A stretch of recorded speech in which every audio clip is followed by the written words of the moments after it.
I put up a video a while ago talking about the launch version of JoJo All-Star Battle. I talked about the issues that made people drop the game and how the game was patched to fix them. Despite that, there are still some issues that people bring up about the game that keep them from either trying it or keep playing it.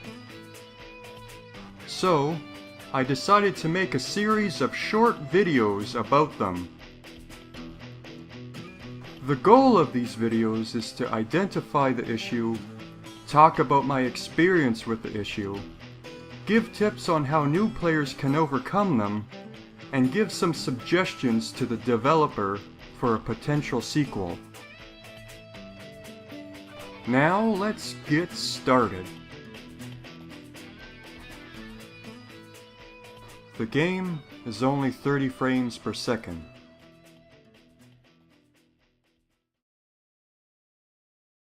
When you play this game for the first time, you will be affected by the frame rate. This is especially the case when you play JoJo's All-Star Battle after a 60 frames per second game like Tekken or Soul Calibur. This aspect of the game is often cited as the cause for the game feeling very sluggish, stilted, and unresponsive. After spending enough time with the game, however, I feel the leading culprit is the high amount of hit stop that causes players to have their inputs eaten.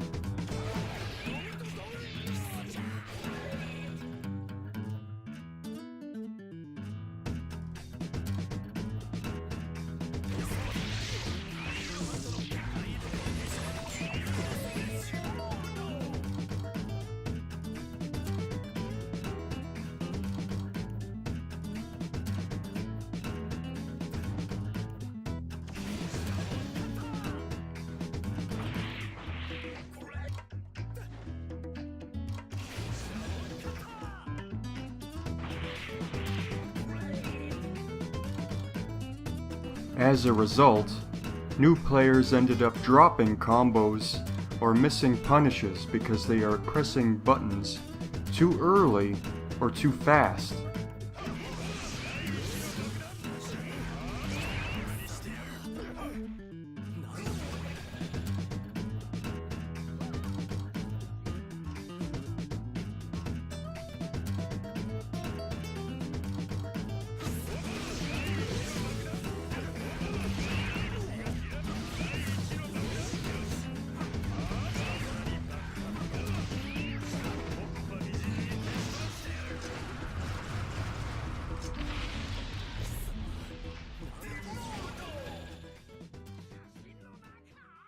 The game was designed with the idea that most players would use the PS3 pad, and the hit stop would allow the thumb to move from face button to face button.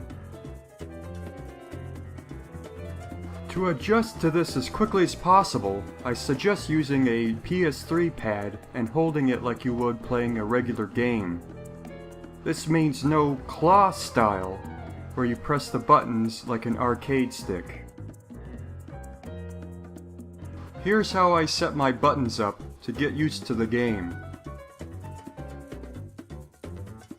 Set square to light attack, triangle to medium, and circle to heavy.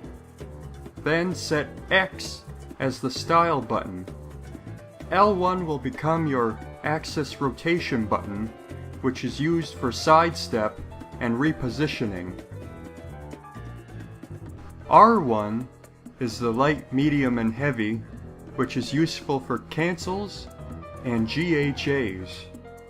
R2 will be used for throw, which can also be used for HHAs.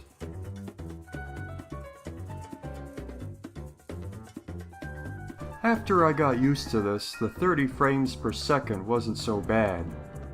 The game is built around it, so I can play confidently without thinking about it.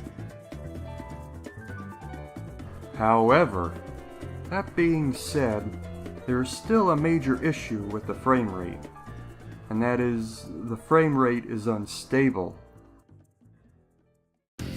Certain stages, like the Naples train station and the Philadelphia coastline, can cause frame dips due to the extra particle effects and 3D models added. This gets even worse when characters add in their own individual effects to the graphics. Things like cloth physics,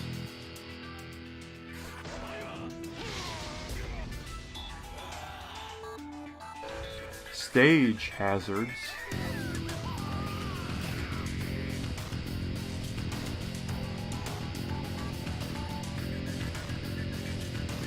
and most importantly, the stand-on auras can result in even more drop frames.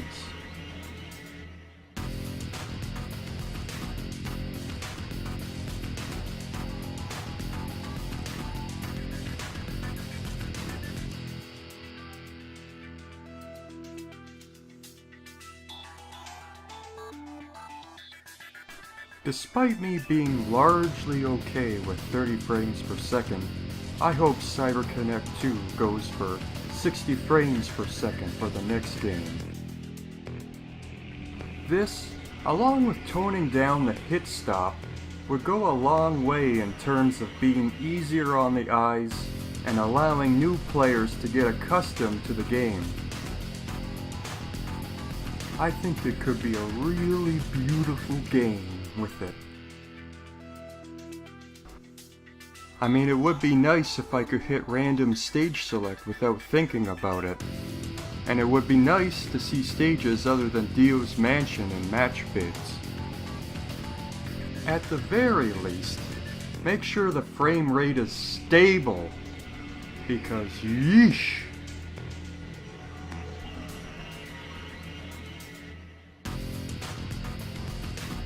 Of course, this isn't the only thing about JoJo All-Star Battle that can lead to people thinking it's clunky.